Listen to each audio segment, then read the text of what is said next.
പ്രഭ ചേച്ചി ഞാൻ ഇറങ്ങാം. ഇറങ്ങിക്കോ, വീട്ടിൽ കാണാം.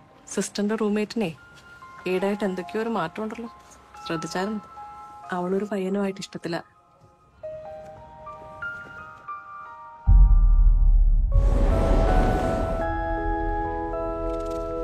ഇത് പ്രവേശിക്കാണല്ലോ. ഇതിപ്പോ ആരയക്കാനാ? ഒന്നും കാണുന്നില്ല.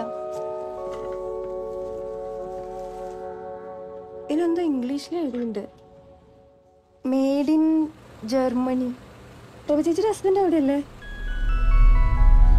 लास्ट टाइम कभी फोन किया था उसने? 1 साल से ऊपर हो गया. ചേച്ചിക്ക് അവളെ നേരത്തെ അറിയായിരുന്നു? തീരെ അറിയത്തില്ലായിരുന്നു. ഒരു ദിവസം അച്ഛൻ വിളിച്ച് വെച്ച് വീട്ടിലോട്ട് വരാൻ പറഞ്ഞു. ഞാൻ ചെന്നപ്പോഴത്തേക്ക് അവർ കല്യാണമൊക്കെ നിശ്ചയിച്ചു കഴിഞ്ഞാൽ. ഒട്ടും അറിയാത്ത ഒരാളെ എങ്ങനെ കല്യാണം കഴിക്കാം? കൊണ്ടൊന്നും പറ്റുമെന്ന് തോന്നുന്നില്ല.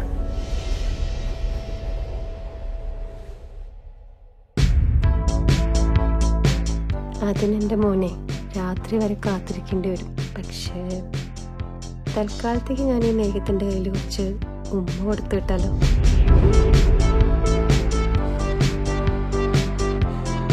ഈ ഭാവിയെ പറ്റി ചിന്തിക്കാറുണ്ടോ?